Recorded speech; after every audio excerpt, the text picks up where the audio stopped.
Sir ನಿಮ್ಗೆ first time ಈ makeup ಕ್ಷೇತ್ರದಲ್ಲಿ ಅಥವಾ ಆಸಕ್ತಿ ಹೆಂಗ್ ಹುಟ್ಕಂತು ಸರ್? ಮೇಡಮ್ ಆಕ್ಚುಲಿ ಹಾಡು ಮಟ್ಟದ ಸೊಪ್ಪಿಲ್ಲ, ಮತ್ತೆ ನಾನು ಮಾಡದಿರೋ ಕೆಲಸಗಳೇ ಇಲ್ಲ. ನನಗೆ ಹಲವಾರು ಕೆಲಸಗಳನ್ನ ಹಳ್ಳಿಲಿದ್ದಾಗ, ಗ್ರಾಮದಲ್ಲಿದ್ದಾಗ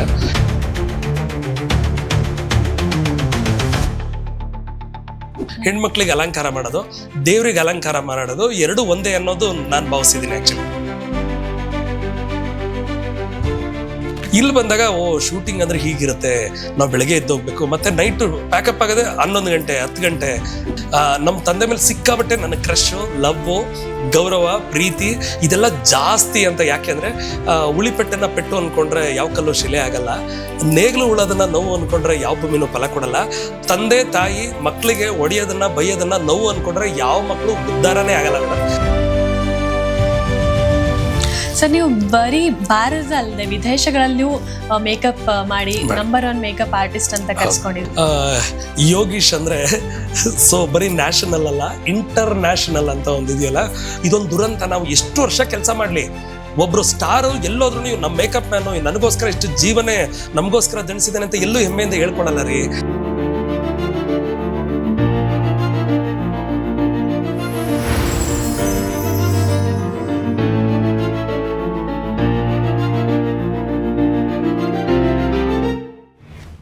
ಒಮ್ಮೆ ಹೂದೋಟದಲ್ಲಿ, ಒಮ್ಮೆ ಕೆಳೆಕೂಟದಲ್ಲಿ, ಒಮ್ಮೆ ಸಂಗೀತದಲ್ಲಿ, ಒಮ್ಮೆ ಶಾಸ್ತ್ರದಲ್ಲಿ, ಒಮ್ಮೆ ಸಂಸಾರದಲ್ಲಿ, ಮತ್ತೊಮ್ಮೆ ಮೌನದಲ್ಲಿ ಬ್ರಹ್ಮಾನುಭವಿಯಾಗೋ ಮಂಕುತಿಮ್ಮ. ಒಂದು ಯಶಸ್ಸಿನ ಹಿಂದೆ ಅಡಗಿರೋ ಬದಲಾವಣೆಯ ಧ್ವನಿ. ಇದು ನಿಮ್ಮ ಧ್ವನಿ ಪಾಡ್ಕಾಸ್ಟ್. ಎಲ್ರಿಗೂ ನಮಸ್ಕಾರ, ನಾನು ಅನುಷಾ ಶೆಟ್ಟಿ. ಸ್ನೇಹಿತರೆ, ಕಲೆಗೆ ಬಣ್ಣದ ಅವಶ್ಯಕತೆ ಇದೆಯಾ? ಖಂಡಿತ ಇದೆ. ಯಾಕೆ ಬಲ್ಲಿರಾ? ಬಣ್ಣ ಕಲೆಗೆ ಜೀವ ಕೊಡ್ತದೆ, ಭಾವನೆ ತುಂಬುತ್ತದೆ. ಅಷ್ಟೇ ಯಾಕೆ, ನೋಡುಗರ ಮನಸ್ಸಿಗೆ ನೇರವಾಗಿ ತಲುಪ್ತದೆ. ಬಣ್ಣ ಇಲ್ಲದೆ ಅದಕ್ಕೆ ಅರ್ಥವೂ ಇಲ್ಲ, ಆಕರ್ಷಣೆಯೂ ಇಲ್ಲ. ನಾನು ಯಾಕಿವತ್ತು ಬಣ್ಣಗಳ ಬಗ್ಗೆ ಮಾತಾಡ್ತಿದ್ದೀನಿ ಅಂದ್ರೆ, ಇವತ್ತಿನ ನಮ್ಮ ಕಾರ್ಯಕ್ರಮದಲ್ಲಿ ನಮ್ಮ ಅತಿಥಿ ಆಗಿರುವವರು ಒಬ್ರು ಮೇಕಪ್ ಆರ್ಟಿಸ್ಟ್. ಇವರು ಹಣ, ಸಂಪರ್ಕ, ಯಾವುದೇ ಮಾರ್ಗದರ್ಶನ ಇಲ್ಲದೆ ತಮ್ಮ ಸ್ವಂತ ಪರಿಶ್ರಮದಿಂದ ಮೇಲೆ ಬಂದು ಅನೇಕ ಹೆಸರು ಮಾಡಿರುವಂತಹ ಶ್ರೀ ಯೋಗೇಶ್ ಶೆಟ್ಟಿ ಇವರು ನಮ್ಮ ಜೊತೆ ಇದ್ದಾರೆ. ಬನ್ನಿ ಅವರನ್ನ ಮಾತಾಡ್ಸೋಣ, ಅವರ ಯಶಸ್ಸಿನ ಗುಟ್ಟು ಏನಂತ ತಿಳ್ಕೊಳ್ಳೋಣ. ನಮಸ್ಕಾರ ಸರ್. ನಮಸ್ಕಾರ ಸರ್, ನಿಮ್ಮ ಕಿರು ಪರಿಚಯ ನಿಮ್ಮ ಧ್ವನಿ ಮೂಲಕನೇ ಶುರುವಾಗ್ಲಿ. ನೀವು ಮೂಲತಃ ಎಲ್ಲಿಯವರು ಸರ್? ವಕ್ರತುಂಡ ಮಹಾಕಾಯ, ಕೋಟಿ ಸೂರ್ಯ ಸಮರ್ಪ್ರಭ, ನಿರ್ವಿಘ್ನಂ ಕುರುಮೇ ದೇವೋ ಸರ್ವಕಾಯಶು ಸರ್ವದಂ. ಮೇಡಮ್, ನನ್ನ ಹೆಸರು HC ಯೋಗೀಶ್ ಶೆಟ್ಟಿ ಅಂತ ಪೂರ್ತಿ ಹೆಸರು. ನಮ್ಮದು ಹಾಸನ ಜಿಲ್ಲೆ ಹರಿಹರಪುರ ಎಂಬ ಗ್ರಾಮದಲ್ಲಿ. ನಾನು ಎಜುಕೇಶನ್ ನನಗೆ 9th ಸ್ಟ್ಯಾಂಡರ್ಡ್ ಅಷ್ಟೇನೆ. SLCಗೆ ಬಂದ್ವಿ, ಕಂಪ್ಲೀಟ್ ಮಾಡಲಿಲ್ಲ. ಸೊ ಅಷ್ಟರೊಳಗಡೆ ಏನಾದರೂ ಒಂದು ಲೈಫಲ್ಲಿ ಅಚೀವ್ ಮಾಡಬೇಕು ಅನ್ನೋ ಒಂದು ಸ್ಪಿರಿಟ್ ಇತ್ತು. ಹಾಗಾಗಿ ನಮ್ಮ ಊರಲ್ಲಿ ಉಡುಸಲಮ್ಮ ದುರ್ಗಾ ಪರಮೇಶ್ವರಿ ಅಂತ ಒಂದು ದೇವಸ್ಥಾನ, ತಾಯಿ ಉಡುಸಲಮ್ಮ ದುರ್ಗಾ ಪರಮೇಶ್ವರಿ ಉದ್ಭವ ಆಗಿದ್ದಾಳೆ. ಸೊ ಹಾಗಾಗಿ ಅವ್ರ ಆಶೀರ್ವಾದ ತಗೊಂಡು ಹಿಂಗೆ ಹೊರಗಡೆ ಹೊರಡ್ತಾ ಇದ್ದೀನಿ, ಏನಾದರೂ ಅಚೀವ್ ಮಾಡಕ್ಕೆ ಅಂತ ಹೇಳಿ ಸೊ ಹೊರಟಿದ್ದು ಮ್ಯಾಮ್. ಬ್ಯಾಂಗ್ಳೂರಿಗೆ ಬಂದ್ರಿ? ಬ್ಯಾಂಗ್ಳೂರ್ಗೆ ಬಂದ್ಬಿಟ್ಟೆ. ಸರ್, ನಿಮ್ಗೆ ಫಸ್ಟ್ ಟೈಮ್ ಈ ಮೇಕಪ್ ಕ್ಷೇತ್ರದಲ್ಲಿ ಅಥವಾ ಆಸಕ್ತಿ ಹೆಂಗ್ ಹುಟ್ಕಂತು ಸರ್? ಮೇಡಮ್ ಆಕ್ಚುಲಿ ಹಾಡು ಮಟ್ಟದ ಸೊಪ್ಪಿಲ್ಲ, ಮತ್ತೆ ನಾನು ಮಾಡದಿರೋ ಕೆಲಸಗಳೇ ಇಲ್ಲ. ನನಗೆ ಹಲವಾರು ಕೆಲಸಗಳನ್ನ ಹಳ್ಳಿಲಿದ್ದಾಗ, ಗ್ರಾಮದಲ್ಲಿದ್ದಾಗ, ಒಂದು ಫುಟ್ಪಾತಲ್ಲಿ ಕಡ್ಲೆಕಾಯಿ ವ್ಯಾಪಾರ ಮಾರೋದ್ರಿಂದ ಹಿಡಿದು, ಮತ್ತೆ ನಮ್ಮ ತಂದೆಯವರು ಗಾರೆ ಕೆಲಸ ಮಾಡ್ತಾ ಇದ್ರು, ಅದು ಮತ್ತೆ ಪ್ರತಿಯೊಂದು ಬಾಳೆ ಮಂಡಿ ಕೆಲಸ ಮಾಡ್ತಿದ್ದೆ, ಟೈಲ್ಸ್ ಕೆಲಸ ಮಾಡ್ತಿದ್ದೆ, ಬೇಕರಿ ಕೆಲಸ ಮಾಡ್ತಿದ್ವಿ, ಕಬ್ಬಿನ ಗಾಣದ ಕೆಲಸ ಮಾಡ್ತಾ ಇದ್ವಿ, ವೆಲ್ಡಿಂಗ್ ಕೆಲಸ ಮಾಡ್ತಾ ಇದ್ದೆ.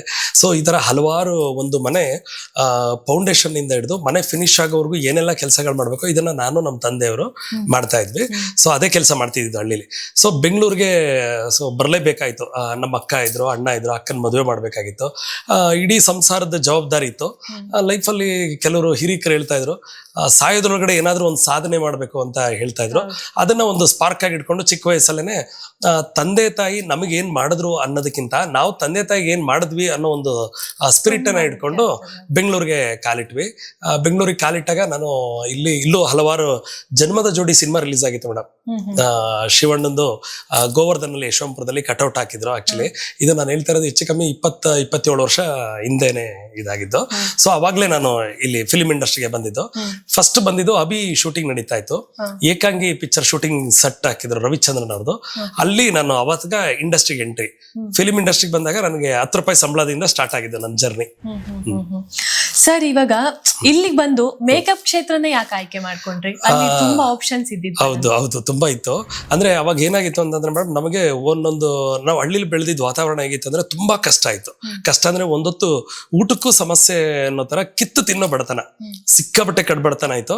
ಇಲ್ಲಿ ಬೆಂಗಳೂರಿಗೆ ಬಂದನು ಕೂಡ ಯಶವಂತಪುರ ಇಂದ ಈರುಳ್ಳಿ, ಬೆಳ್ಳುಳ್ಳಿ, ತರಕಾರಿಗಳು ಇದನ್ನೆಲ್ಲ ತಗೊಂಡು ಮಹಾಲಕ್ಷ್ಮಿ ಲೇಔಟ್ ಎಲ್ಲ ತಗೊಂಡು, so Nandini layout, Vidhana Soudha layout, Laggere, Basappana Katte, ಆಮೇಲೆ Hegganahalli cross, Peenya second stage, Basappana Katte, ಈ ತರ ಇಲ್ಲಿ ಎಲ್ಲಾ ಲಕ್ಷ್ಮೀದೇವಿ ನಗರ ಎಲ್ಲ ಕಡೆ ವ್ಯಾಪಾರಗಳು ಮಾಡ್ಕೊಂಡು ಬರ್ತಾ ಇದ್ದೆ. ನಮಗೆ ಮೈನ್ ಕೊರತೆ ಇದ್ದಿದ್ದು ಬೆಳಗಿನ ಜಾವ 3:30 ಎದ್ದು ಆರಾಮ್ಸಿಗೆ ಹೋಗ್ತಾ ಇದ್ವಿ. ಎಲ್ಲ ತಗೊಂಡು ವ್ಯಾಪಾರ ಮಾಡ್ಕೊಂಡು ಮತ್ತೆ ನಾನು ನೈಟ್ ಮನೆಗೆ ರೀಚ್ ಆಗ್ತಿದ್ದೆ 10:30, 11 ಗಂಟೆ ಆಗ್ತಿತ್ತು. ಸೊ ತುಂಬಾ ಸ್ಟ್ರಗಲ್, ಕಷ್ಟಗಳನ್ನ ತುಂಬಾ ಇಂಚು ಕೂಡ ನಾನು ಫೇಸ್ ಮಾಡಿದ್ದೀನಿ. ಅವಾಗ ಏನಾಯ್ತು, ಓಕೆ ನಮ್ಗೆ ಶೂಟಿಂಗ್, ನಮ್ಮಪ್ಪ ಹೇಳಿದ್ರು ಒಂದ್ಸಲ ಇದ್ರಲ್ಲಿ ತುಂಬಾ ಸ್ಟ್ರೈನ್ ಆಗುತ್ತೆ, ನಿನಗೆ ಒಂದು ಶೂಟಿಂಗ್ ಸೇರಿಸ್ತೀನಿ, ಅಲ್ಲಿಂದ ನೀನ್ ಏನಾದ್ರು ಮಾಡ್ಕೊಂಡು ಹೋಗು, ನಿನಗೆ ತುಂಬಾ ಟ್ಯಾಲೆಂಟ್ ಇದೆ ಅಂತ ನಮ್ಮ ತಂದೆ ಮುಂಚೆನೆ ಒಂಚೂರು ನೋಟಿಸ್ ಮಾಡ್ತಿದ್ರು. ನನ್ನ ಬಾಡಿ ಲ್ಯಾಂಗ್ವೇಜ್, ನನ್ನ ಹಾಡು ಹೇಳೋದು ಇದೆಲ್ಲ ಇತ್ತು. ನಾನು ಹಸು ದನ ಮೇಸಕ್ ಹೋಗುವಾಗೆಲ್ಲ ಬೆಟ್ಟದಲ್ಲೆಲ್ಲ ಹಾಡು ಹೇಳೋದು ಇದೆಲ್ಲ ಇತ್ತು, ಕಲೆ ಅನ್ನೋದು ಇತ್ತು. ಮತ್ತೆ ಇಡೀ ಸ್ಕೂಲಲ್ಲಿ ಫಸ್ಟ್ ಸ್ಟ್ಯಾಂಡರ್ಡ್ ಇಂದ ಹಿಡಿದು SLC ವರ್ಗುನು ಎಲ್ಲೇ ಏನೇ ಒಂದು ಸ್ಕೂಲ್ ಫಂಕ್ಷನ್ಗಳಾದ್ರೂ, ಅಂದ್ರೆ ಒಂದು ಶಾರದಾ ಪೂಜೆ ಅಂತ ಮಾಡ್ತಾರೆ, ಶುಕ್ರವಾರ ಮಾಡ್ತಾರೆ, ಅವಾಗ ನನ್ನನ್ನು ಹಾಡು ಹೇಳಕ್ ಕರೆಯೋರು. ಪ್ರತಿ ಕ್ಲಾಸ್ಗೂ ಕರೆಯೋರು ನನ್ನನ್ನ. ಇಡೀ ಸ್ಕೂಲಲ್ಲೇ ಹಾಡು ಹೇಳೋದ್ರಲ್ಲಿ ನಂಬರ್ 1 ಇದೆ ಅವತ್ತಿನ ಕಾಲದಲ್ಲೇನೆ. ಸೊ ಈ ತರದ್ದೆಲ್ಲ ಟ್ಯಾಲೆಂಟ್ ನೋಡಿ ನನ್ನ ಮಗನಿಗೆ ಏನೋ ಟ್ಯಾಲೆಂಟ್ ಇದೆ, ಇವ್ನ ಸಿನಿಮಾ ರಂಗ ಕರ್ಕೊಂಡು ಹೋದ್ರೆ ಚೆನ್ನಾಗಿರುತ್ತಲ್ಲ ಅಂದ್ಬಿಟ್ಟು ನಮ್ಮ ತಂದೆಯವ್ರಿಗೆ ಒಂದು ಹೋಪ್ಸ್ ಇತ್ತು. ಸೊ ಇವ್ನು ಏನೋ ಮಾಡ್ತಾನೆ ಅಂತ. ಹಾಗಾಗಿ ಕರ್ಕೊಂಡು ಬಂದು ಕಂಠೀರವ ಸ್ಟುಡಿಯೋದಲ್ಲಿ ಶೂಟಿಂಗ್ಗೆ ನನ್ಗೆ ಜಾಯಿನ್ ಮಾಡಿದ್ರು. ಇಲ್ಲಿ ಜಾಯಿನ್ ಮಾಡಿದಾಗ ಒಬ್ರು ರಾಜು ಅಂತ ಒಬ್ರು ಮೇಕಪ್ ಆರ್ಟಿಸ್ಟ್, ರಾಜು ಸರ್ ಅಂತ, ಮತ್ತೆ NTR ಮೇಕಪ್ ಮ್ಯಾನ್ ಸುಬ್ಬರಾವ್ ಅಂತ, ಹೈದ್ರಾಬಾದ್ ಅವರು ಆಕ್ಚುಲಿ ಮೇಕಪ್ ಮ್ಯಾನು. ಅವ್ರ ಹತ್ರ ನನ್ನ ಕೆಲ್ಸಕ್ಕೆ ಜಾಯ್ನ್ ಆಗಿದೆ. ಫಸ್ಟ್ ಜಾಯ್ನ್ ಆಗಿದ್ದು ಅಲ್ಲಿ. ಅವ್ರ ಹತ್ರ 10 ರೂಪೀಸ್ ಕೆಲಸ. ನನಗೆ ಮುಂಚೆನೆ ನಾನು ಹುಟ್ಟಿರೋದು 7ನೇ ನಂಬರ್ ನಾನು ಹುಟ್ಟಿರೋದು. ಈ ರಿಷಬ್ ಶೆಟ್ಟಿ, ದರ್ಶನ್ ಸರ್ ಇವರೆಲ್ಲ ಹುಟ್ಟಿದಾರಲ್ಲ 7ನೇ ತಾರೀಕು. ಸೊ ಸೇಮ್ ಡೇಟ್ ನಾನು ಹುಟ್ಟಿರೋದು. ನನಗೆ ಕಲೆ ಬಗ್ಗೆ ತುಂಬಾ ಆಸಕ್ತಿ ಇತ್ತು. ಸಾಯಿಬಾಬಾ ಯಾವ್ದಾದ್ರು ಒಂದು ಫೋಟೋ ನೋಡಿದ್ರೆ ಸೇಮ್ ಅದೇ ತರ, ಈಗ ನೀವು ಇಲ್ಲಿ ಕೂತಿದ್ದೀರಲ್ವಾ, ನಿಮ್ಮನ್ನ ಇದೇ ತರ ಚಿತ್ರೀಕರಣ ಮಾಡುವಂತ ಕಲೆ ಇದೆಲ್ಲ ಇತ್ತು ನನಗೆ. ಕಲೆ ಬಗ್ಗೆ ಸಿಕ್ಕಾಬಟ್ಟೆ ಆಸಕ್ತಿ. ನನಗೇನಾಗೋಯ್ತು ಅಂದ್ರೆ, ರೋಗಿ ಬಯಸಿದ್ದು ಅಲ್ವನ್ನ, ಡಾಕ್ಟರ್ ಹೇಳಿದ್ದು ಅಲ್ವನ್ನ ಹತ್ರ ಈ ಮೇಕಪ್ ಮಾಡೋದು, ಹೆಣ್ಮಕ್ಳಿಗೆ ಅಲಂಕಾರ ಮಾಡೋದು, ದೇವ್ರಿಗೆ ಅಲಂಕಾರ ಮಾಡೋದು ಎರಡು ಒಂದೇ ಅನ್ನೋದು ನಾನು ಭಾವಿಸಿದ್ದೀನಿ. ಆಕ್ಚುಲಿ ನಮ್ಮ ಗುರುಗಳೆಲ್ಲ ಮೇಕಪ್ ಮಾಡ್ತಾ ಇದ್ರು, NTR ಮೇಕಪ್ ಮ್ಯಾನ್ ಸುಬ್ಬರಾವ್ ಅಂತ ಹೇಳಿದ್ನಲ್ಲ, ಅವ್ರು ಮೇಕಪ್ ಮಾಡ್ತಾ ಇದ್ರು. ಮಾಡುವಾಗಲೇ ಫಸ್ಟೇ ಒಂದು ಅಟ್ರಾಕ್ಷನ್ ಇದು ಒಂದು. ಆಮೇಲೆ ಅದಾದ್ಮೇಲೆ ಸರ್ ಇದೇ ನಿರಂತರವಾಗಿ ಕೆಲಸ ಮಾಡ್ಕೊಂಡು ಹೋಗಾಗ ಮೈನ್ ಇದಕ್ಕೆ ಇಂಪ್ರೆಸ್ ಆಗಿದೆ ಇನ್ನೊಂದೇನಂದ್ರೆ ಊಟ. ಶೂಟಿಂಗ್ ಅಲ್ಲಿ ಪೇಮೆಂಟ್ ಕರೆಕ್ಟ್ ಆಗಿ ಕೊಡ್ಲಿಲ್ಲ ಅಂದ್ರೂ ಊಟ ಹೊಟ್ಟೆ ತುಂಬಾ ಕೊಡ್ತಾ ಇದ್ರು. ಬೆಳಗ್ಗೆ ಡಿಫ್ರೆಂಟ್ ವೆರೈಟಿ ಇಡ್ಲಿ, ವಡೆ, ನಾವೆಲ್ಲ ರೈಸು, ಒಳ್ಳೆ ಪಲಾವು ಈ ತರದೆಲ್ಲ ನೋಡ್ತಿದ್ದು. ವರ್ಷಕ್ಕೆ ಒಂದ್ಸಲ ಇಲ್ಲ 6 ತಿಂಗಳಿಗೆ ಒಂದ್ಸಲ ಹಬ್ಬ ಹುಣ್ಣಿಮೆ ಏನಾದ್ರು ಬಂದ್ರೆ ಮಾತ್ರ ನಮ್ಮ ಮನೇಲಿ ರೈಸ್ ಮಾಡ್ತಿದ್ರು, ಇಲ್ಲಾಂದ್ರೆ ರೈಸೇ ನಾವು ನೋಡಿರ್ಲಿಲ್ಲ ಮೇಡಮ್. ತುಂಬಾ ಕಷ್ಟ ಆಯ್ತು ನಮಗೇನಾಗೋಯ್ತು, ಇಲ್ಲಿ ಊಟದ್ದು ಅದ್ಭುತವಾದ ಊಟ, ಒಳ್ಳೆ ಇಡ್ಲಿ, ವಡೆ, ಪಲಾವು, ವೆರೈಟಿ ಶೂಟಿಂಗ್ ಅಲ್ಲಿ ಫುಡ್ ನಮಗೆ ಒಂಥರ ಹಬ್ಬದ ಊಟ ಸಿಕ್ದಂಗೆ ಆಗ್ಬಿಡ್ತು. ಡೈಲಿ ಎವ್ರಿ ಡೇ ಬೆಳಗ್ಗೆನೂ ವೆರೈಟಿ, ಬ್ರೇಕ್ಫಾಸ್ಟ್, ಮಧ್ಯಾಹ್ನನೂ ವೆರೈಟಿ, ನೈಟು ವೆರೈಟಿ. ಹಾಗಾಗಿ ಅರ್ಧ ನಾನು 50 to 60% ಇಂಪ್ರೆಸ್ ಆಗಿದ್ದು ಊಟಕ್ಕೆ. ಸೊ ಎರಡನೇದು ಕಲೆ ಬಗ್ಗೆ ನನಗೆ ಆಸಕ್ತಿ ಇರೋದ್ರಿಂದ, ಓಕೆ ಅಲ್ಲೆಲ್ಲ ತುಂಬಾ ಕಷ್ಟಪಟ್ಟು ಕೆಲಸ ಮಾಡಿದಾಗ ನಮ್ಗೆ ಇದು ಸ್ವಲ್ಪ ಆರಾಮ್ ಕೆಲಸ, ಬಟ್ಟೆ ಗಲೀಜಾಗಲ್ಲ, ಏನೂ ಇಲ್ಲ, ಇಲ್ಲಿ ತಲೆಗೆ ಮಾತ್ರ ಕೆಲಸ. ಸೊ ಇದು ಚೆನ್ನಾಗಿದೆಯಲ್ಲ ಅಂತ ಅನ್ನಿಸ್ತು. ಸೊ ಹಂಗಾಗಿ ಈ ಕ್ಷೇತ್ರದಲ್ಲಿ, ಮೇಕಪ್ ಕ್ಷೇತ್ರದಲ್ಲಿ ನಾನು ಜಾಸ್ತಿ ಒಡನಾಟ. ಸರ್ ನೀವು ವಿದ್ಯಾಭ್ಯಾಸ ಮುಗಿಸಿ ಬ್ಯಾಂಗ್ಳೂರಿಗೆ ಬಂದ್ರಲ್ಲ, ಸೊ ಆ ಟೈಮಲ್ಲಿ ಯಾವ್ದೆಲ್ಲ ಚಾಲೆಂಜಸ್ ಫೇಸ್ ಮಾಡಿದ್ರೆ? ಬ್ಯಾಂಗ್ಳೂರ್ ನಿಮ್ಗೆ ಹೊಸ್ತಲ್ಲ. ಹೌದು. ಸೊ ಆ ಟೈಮಲ್ಲಿ ಹೆಂಗಿತ್ತು ಸರ್? ತುಂಬಾ ಕಷ್ಟ ಆಯ್ತು ಮೇಡಮ್. ಯಾಕೆಂದ್ರೆ ಅವತ್ತಿನ ಕಾಲದಲ್ಲಿ ನಮಗೆ ಭಾನುವಾರ ಒಂದು ಸಿನಿಮಾ ಆಗ್ತಾ ಇದ್ರು. ಏನಂತಂದ್ರೆ 4 ಗಂಟೆಗೆ ಬರ್ತಿತ್ತು, ಚಂದನ ಟಿವಿಲಿ ಬರ್ತಿತ್ತು. ಶುಕ್ರವಾರ ಚಿತ್ರಮಂದಿರ ಗೀತೆ ಅಂತ 1/2 hour ಬರ್ತಿತ್ತು. ನಮಗೆ ಸಿನಿಮಾ ರಂಗ ಅಂತ ಅಂದ್ರೆ ಏನೋ ಒಂದು ಸೆಲೆಬ್ರಿಟಿಗಳನ್ನ ನೋಡ್ತಾ ಇದೀವಿ ಅಂದ್ರೆ ಸಾಕ್ಷಾತ್ ಭಗವಂತನ, ಈ ಶಿವ ಪಾರ್ವತಿ ಎಲ್ಲ ಕೈಲಾಸದಲ್ಲಿ ಇದಾರೆ ಅಂತ ಗೊತ್ತಿರುತ್ತೆ ನಮಗೆ. ಸೆಲೆಬ್ರಿಟಿಗಳನ್ನ ನೋಡೋದು ಯಾವ ರೇಂಜ್ ಖುಷಿ ಆಗೋದು ಅಂದ್ರೆ ನೋಡಿ, ಈಗಲೂ ನನಗೆ ಬಬಲ್ಸ್ ಬರುತ್ತೆ. ಆಕ್ಚುಲಿ ಆ ಫೀಲ್ ಇನ್ನೂ ಆ ಥಾಟ್ ಆಗೇ ಇದೆ. ಫಸ್ಟ್ ನಾನು ನೋಡಿದಲ್ಲಿ ರಾಷ್ಟ್ರ ಪ್ರಶಸ್ತಿ ವಿಜೇತೆ ತಾರಾ ಮೇಡಮ್ ನಾನು ನೋಡಿದ್ದು. ಅವರು ಮತ್ತೆ ಪುನೀತ್ ರಾಜ್ಕುಮಾರ್ ಅವ್ರನ್ನ ಕಂಠೀರವ ಸ್ಟುಡಿಯೋದಲ್ಲಿ ನೋಡಿದೆ. ಅವರು ಆಮೇಲೆ ಏಕಾಂಗಿ ಸಿನಿಮಾ ರಿಲೀಸ್ ಆಗಿ ರವಿಚಂದ್ರನ್ ಅವ್ರನ್ನ ನೋಡಿದೆ ನಾನು. ಇದೆಲ್ಲ ನೋಡಿದ್ದೇನಾಗೋಯ್ತು, ಓಕೆ ನಾನು ಇಲ್ಲೇ ಇದೀನ. ಹಿಂಗೆ ನಾವು ಹಳ್ಳಿಲಿ ಹುಟ್ಟಿದ್ದು, ಅಲ್ಲಿ ಬಸ್ಸಿನ ಸಂಪರ್ಕಗಳೇ ಕಮ್ಮಿ ಇತ್ತು. ನಮ್ಮ ಇಡೀ ಊರಲ್ಲಿ ಅವಾಗ ಅವತ್ತಿನ ಕಾಲದಲ್ಲಿ ನೀರ್ಗೆನೆ ನಲ್ಲಿನೇ ಇರ್ತಿರ್ಲಿಲ್ಲ. ಆತರ ಇದ್ದಿದ್ದ ಕಾಲನೂ ನಾನು ನೋಡಿದ್ದೀನಿ. ಸೊ ಹಂಗಾಗಿ ಆತರ ಒಂದು ಕಷ್ಟದಲ್ಲಿ ಇದ್ದಿದ್ದು. ನನಗೆ ಈ ಸಿನಿಮಾ ಬಂದ್ಬಿಟ್ಟು ಒಂಥರ ಖುಷಿ ಆಗೋಯ್ತು. ಎಲ್ಲಾ ಸೆಲೆಬ್ರಿಟಿಗಳೆಲ್ಲ ನೋಡ್ತಾ ಇದೀವಿ, ಓ ಮೈ ಗಾಡ್, ಟಿವಿಲಿ ನೋಡ್ತಾ ಇದ್ವಿ ಇವ್ರನ್ನ, ಎದುರುಗಡೆ ನೋಡುವಂತ ಭಾಗ್ಯ ಸಿಕ್ತಲ್ಲ ಅಂತ ಅನ್ಕೊಂಡು ಸೊ ಇದನ್ನೇ ಮೇಕಪ್ ಡಿಪಾರ್ಟ್ಮೆಂಟ್ ಅನ್ನ ಇದ್ರಲ್ಲೇ ಕಂಟಿನ್ಯೂಸ್ ಆಗಿ ಹೋಗೋಣ, ಮಾಡೋಣ ಅಂತ ಇತ್ತು. ಬಟ್ ಬಂದಾಗ ತುಂಬಾ ಕಷ್ಟ ಆಯ್ತು. ಕಷ್ಟ ಅಂದ್ರೆ ನಾವೇನ್ ಅನ್ಕೋತಾ ಇದ್ವಿ, ಸೆಲೆಬ್ರಿಟಿಗಳಂದ್ರೆ ಆರಾಮಾಗಿ ಮೇಕಪ್ ಮಾಡ್ಕೋತಾರೆ, ಹೀರೋಯಿನ್ಗಳ ಜೊತೆ ಡ್ಯಾನ್ಸ್ ಮಾಡ್ತಾರೆ, ಏನ್ ತುಂಬಾ ಈಸಿ, ಯಾರು ಬೇಕಾದ್ರೂ ಮಾಡ್ಬೋದು ಅಂತ ಇದ್ವಿ.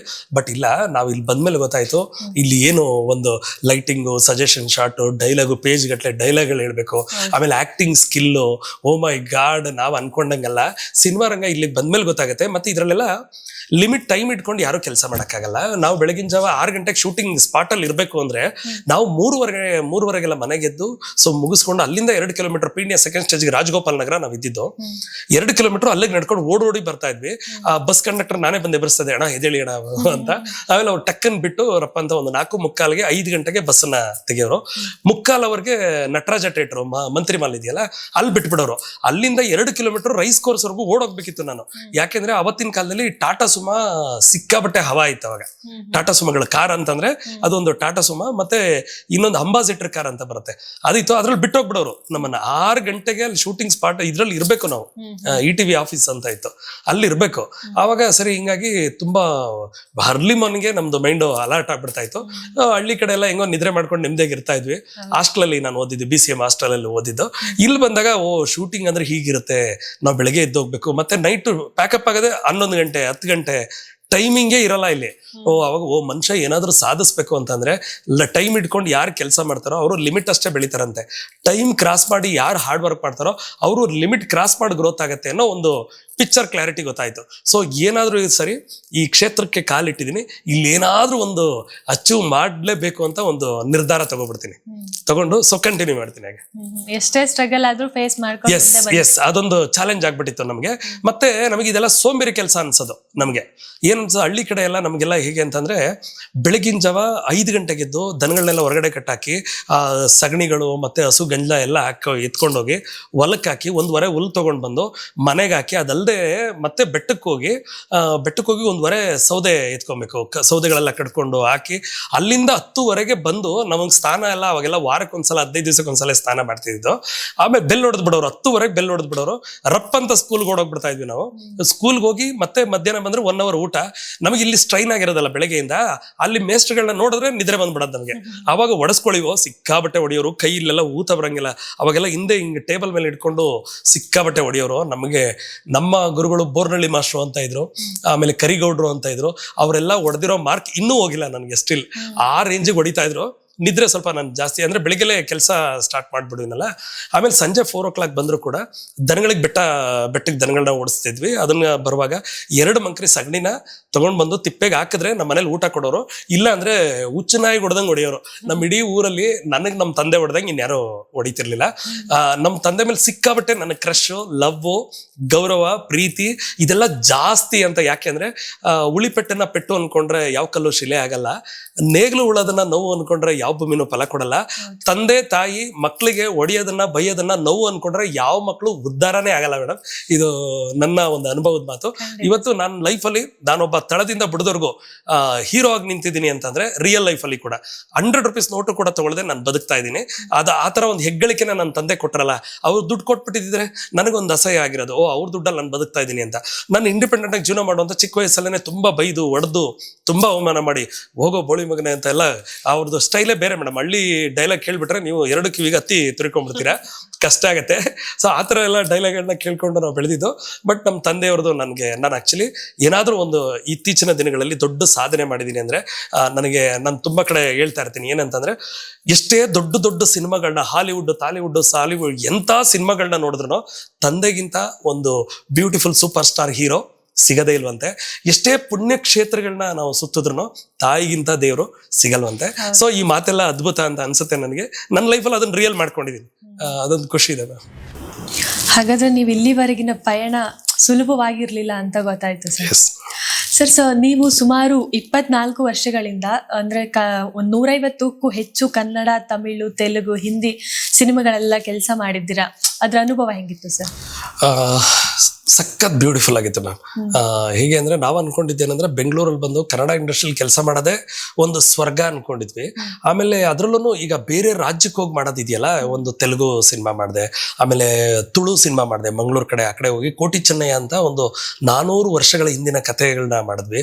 ಆಮೇಲೆ ರಾಷ್ಟ್ರ ಪ್ರಶಸ್ತಿ ಬಂತು ತಾರಾ ಮೇಡಮ್ಗೆ, ಹಸೀನಾ ಅಂತ ಒಂದು ಸಿನಿಮಾ ಬಂತು, ಗಿರೀಶ್ ಕಾಸರವಳ್ಳಿ ಡೈರೆಕ್ಟರ್. ಇದು ನಾನು ಹೇಳ್ತಿರೋದು ಹೆಚ್ಚು ಕಮ್ಮಿ ಇದು 25 ವರ್ಷಗಳ ಹಿಂದಿನ ಕಥೆನೇನೆ.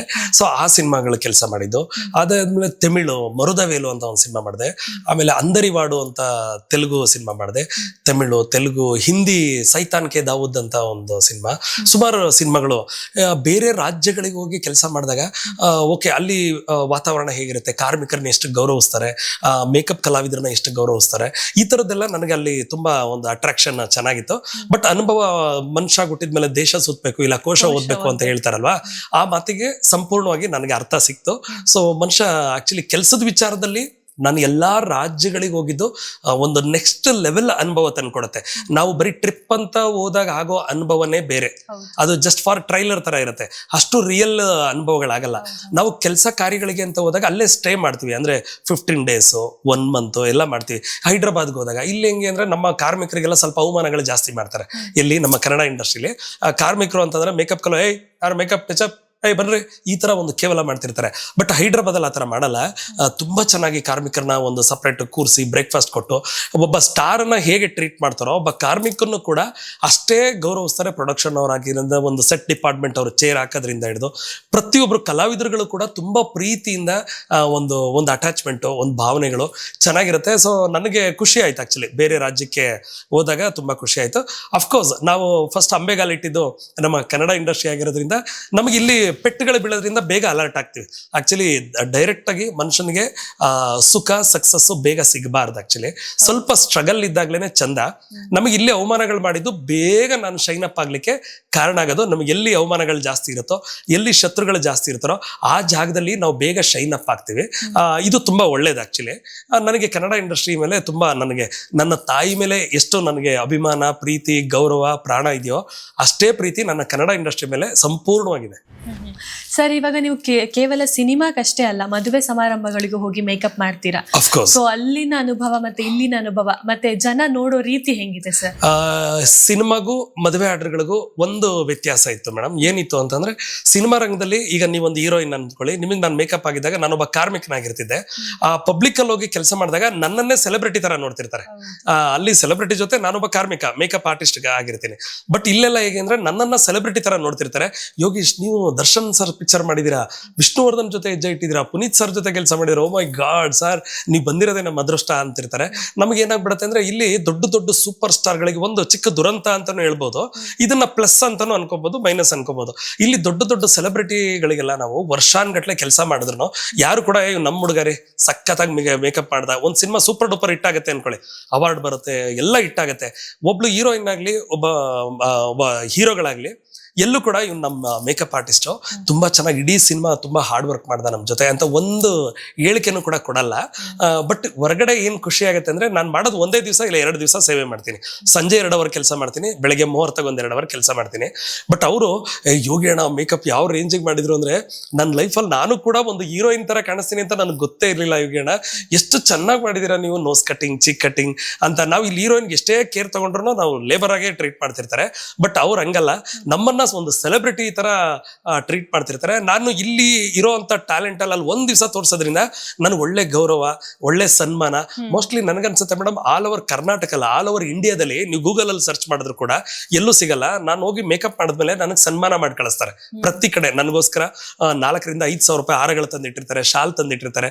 ಯೋಗಿಣ, ನೀವು ಬಂದಿದ್ದೆ ನಮ್ಮ ಅದೃಷ್ಟ ಅಂತ ಹೇಳ್ತಾರೆ. ನನಗೇನಂತಂದ್ರೆ, ಯಾವ ಕ್ಷೇತ್ರದಲ್ಲಿ ಕೆಲಸ ಮಾಡ್ತಿದ್ದೀನಿ ಅನ್ನೋದಕ್ಕಿಂತ ತುಂಬಾ ಕಷ್ಟಪಟ್ಟು ಹಾರ್ಡ್ ವರ್ಕ್ ಮಾಡಬೇಕು. ನನಗೆ ಆಕ್ಚುಲಿ ತುಂಬಾ ಕಡೆ ಹೇಳ್ತಿರ್ತೀನಿ, ನಾವು ಯಾವುದೇ ಒಂದು ಕೆಲಸ ಕಲಿಬೇಕು, ಲೈಫಲ್ಲಿ ಏನಾದ್ರೂ ಒಂದು ಉದ್ಧಾರ ಆಗ್ಬೇಕು ಅಂದ್ರೆ 3 ನಿರ್ಧಾರಗಳನ್ನ ನಾವು ತಗೋಬೇಕಾಗತ್ತಂತೆ. ಒಂದು, ನಾವು ತಗೊಳ್ಳೋಂತ ಕೆಲಸ ನಮಗೆ 24 ಗಂಟೆ ಯಾವಾಗ ಮಾಡಿದ್ರು ಬೋರ್ ಹೊಡಿದಿರೋಂಥ ಕೆಲಸಗಳನ್ನ ನಾವು ಆಯ್ಕೆ ಮಾಡ್ಕೊಬೇಕು. 2ನೇ ಆಯ್ಕೆ ಏನು ಅಂತಂದ್ರೆ, ನಾವು ಆ ಕ್ಷೇತ್ರದಲ್ಲಿ ಮಾಡ್ತಾ ಮಾಡ್ತಾ ನಾವು ಸೆಟಲ್ ಆಗ್ತೀವಾ, ಅನ್ನೋದನ್ನೊಂದು ನೋಡ್ಕೊಬೇಕು. ಮತ್ತೆ ಅದು ಸಮಾಜಕ್ಕೆ ಕೆಟ್ಟ ಹೆಸರು ತರೋಂಥ ಕೆಲಸ ಅಲ್ವಾ ಅನ್ನೋದು 2ನೇ ಆಯ್ಕೆ. 3ನೇ ಆಯ್ಕೆ, ಆ ಕಾಯಕದಲ್ಲಿ ನಾವು ನಂಬರ್ 1 ಆಗ್ಲೇಬೇಕು. ಸೊ ಈ 3 ಉದ್ದೇಶಗಳಿದ್ಬಿಟ್ರೆ ಪ್ರತಿಯೊಬ್ಬ ಮನುಷ್ಯನಿಗೂ ಸಕ್ಸಸ್ ಸಿಗುತ್ತೆ. ಅವನ ಜೀವನ ಬೇಗ ಒಂದು ಹರಳಕ್ಕೆ ಮತ್ತೆ ಯಶಸ್ಸಿಗೆ ತುಂಬಾ ಈಸಿ ಆಗುತ್ತೆ ಅಂತ ನಾನು ಭಾವಿಸ್ತೀನಿ ನಾನು. ಸರ್, ನೀವು ಬರೀ ಭಾರತ ಅಲ್ಲದೆ ವಿದೇಶಗಳಲ್ಲೂ ಮೇಕಪ್ ಮಾಡಿ ನಂಬರ್ 1 ಮೇಕಪ್ ಆರ್ಟಿಸ್ಟ್ ಅಂತ ಕರ್ಸ್ಕೊಂಡಿದ್ರೆ ಆಗ ನಿಮ್ ಖುಷಿ ಯಾವ ಮಟ್ಟಕ್ಕಿತ್ತು ಸರ್? ಅದು ಒಂಥರ ಯೋಗೀಶ್ ಅಂದ್ರೆ ಸೊ ಬರೀ ನ್ಯಾಷನಲ್ ಅಲ್ಲ, ಇಂಟರ್ನ್ಯಾಷನಲ್ ಅಂತ ಒಂದಿದೆಯಲ್ಲ. ಸೊ ಪುಷ್ಪ ಡೈಲಾಗ್ ಅಲ್ಲಿ ಇದೆ, ಪುಷ್ಪ ಅಂದ್ರೆ ಫ್ಲವರ್ ಅಲ್ಲ, ಫೈರ್ ಅಂತ. ಆ ರೀತಿ ನನಗೇನ್ ಅನಿಸ್ತಿತ್ತು, ನಮ್ಮ ಕರ್ನಾಟಕದಲ್ಲಿ ಸಿನಿಮಾ ಮಾಡೋದೇ ಒಂದು ಖುಷಿ, ಬೇರೆ ರಾಜ್ಯಗಳಿಗೆ ಹೋಗಿ ಕೆಲಸ ಮಾಡೋದು ಇನ್ನೂ ಖುಷಿ, ಬೇರೆ ದೇಶಗಳಿಗೆ ಹೋಗುವಂತ ಕೆಲಸ, ಓ ಮೈ ಗಾಡ್. ಇಲ್ಲಿಂದ ದುಬೈಗೆ ಹೋದ್ವಿ, ಅಲ್ಲಿಂದ ರಷ್ಯಾ, ಸೌದಿ ಅರೇಬಿಯಾ, ಆಮೇಲೆ ಬಾಕು ಅಂತ ಒಂದು ಪ್ಲೇಸ್ ಇದೆ, ಆಕ್ಚುಲಿ ಉಪ್ಪಿನ ದೊಡ್ಡ ಕೆರೆನೇ ಇದೆ. ಕೋಮಲ್ ಸರ್ ಪಿಕ್ಚರ್ ಜೊತೆ ಹೋಗಿ ಸುಮಾರು 6 ದೇಶಗಳಿಗೆ ಒಂದೇ ಸಲ ನಾನ್ ಸ್ಟಾಪ್ ಹೋಗಿದ್ದೀನಿ. ಆಮೇಲೆ ಮಲೇಷ್ಯಾದಲ್ಲಿ ಹೋಗಿ ಕೆಲಸ ಮಾಡಿದ್ದೀನಿ, ಸಿಂಗಾಪುರಲ್ಲಿ ಹೋಗಿ ಕೆಲಸ ಮಾಡಿದ್ದೀನಿ. ಒಂಥರ ಖುಷಿ ಇದೆ ಮೇಡಮ್. ಅಲ್ಲಿ ಟೈಮಿಂಗೇ ಚೇಂಜಸ್ ಇರುತ್ತೆ, ಇಲ್ಲಿ ಟೈಮಿಂಗು ಅಲ್ಲಿ ಟೈಮಿಂಗ್ ವ್ಯತ್ಯಾಸ ಇರುತ್ತೆ. ಒಂಥರ ಮಜಾ ಇರುತ್ತೆ. ನಮಗೆ ಏನಾದ್ರೂ ಲೈಫಲ್ಲಿ ಅಚೀವ್ ಮಾಡಕ್ ಬಂದಿರೋರಿಗೆ ಬೇರೆ ದೇಶಗಳಿಗೆ ಬಿಟ್ಟಾಗ ಓ ಮೈ ಗಾಡ್ ಅನ್ಸುತ್ತೆ, ತುಂಬಾ ಚೆನ್ನಾಗಿರುತ್ತೆ. ಒಂಥರ ಹೆಮ್ಮೆ. ಅಂದ್ರೆ ನಾನು ಪ್ರತಿಯೊಬ್ಬರಿಗೂ ಹೇಳ್ತಿರ್ತೀನಿ, ನಾವು ಎಲ್ಲಿ ಹುಟ್ಟಿದ್ವಿ ಅನ್ನೋದು ಮುಖ್ಯ ಅಲ್ಲ, ಎಲ್ಲಿ ಮುಟ್ಟಿದ್ವಿ ಅನ್ನೋದು ಬಹಳ ಮುಖ್ಯ ಅಂತ ಅನ್ಸುತ್ತೆ.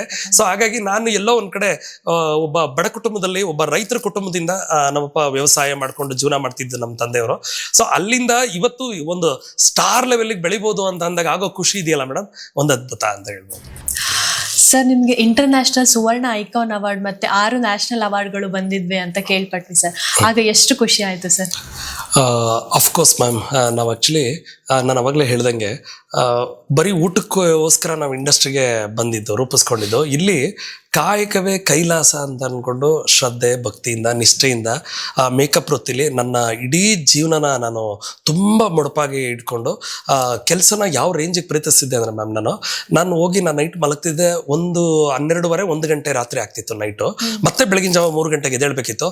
ಆ ನೈಟ್ 2 ಅವರ್ 3 ಅವರ್ ಗ್ಯಾಪಲ್ಲೂ ಕೂಡ ಮೈಂಡಲ್ಲಿ ನನ್ನ ಮೇಕಪ್ದೇ ಥಿಂಕಿಂಗ್ ಬರ್ತಿತ್ತು. ಓ, ಇವ್ರಿಗೆ ಫೇಸ್ಗೆ ಏನು ಮೇಕಪ್ ಮಾಡಿದ್ರೆ ಇವರು ಅದ್ಭುತವಾಗಿ ಕಾಣಿಸ್ತಾರೆ, ಹೇರ್ ಸ್ಟೈಲ್ ಯಾವ ಥರ ಮಾಡಬೇಕು, ಓಕೆ ಇವರು ಸ್ವಲ್ಪ ಗುಂಡಿಗಿರ್ತಾರೆ, ಸ್ಲಿಮ್ ಆಗಿ ಕಾಣತ್ತಾರ, ಯಾವ ಥರ ನಾನು ಮೇಕ್ ಓವರ್ ಮಾಡಿದ್ರೆ ಓಕೆ. ಕೆಲವ್ರಿಗೆ ಕೆನ್ನೆ ಗುಂಡಿಗಿರುತ್ತೆ, ಚೀ ಕಟಿಂಗ್ ಮಾಡಬೇಕಾಗತ್ತೆ, ನೋಸ್ ಕಟಿಂಗ್ ಮಾಡಬೇಕಾಗತ್ತೆ. ಅಂದರೆ ಇದ್ರ ಬಗ್ಗೆನೇ ಜಾಸ್ತಿ ಮೆಲ್ಕಾಗ್ತಾ ಇದೆ ಮೇಡಮ್.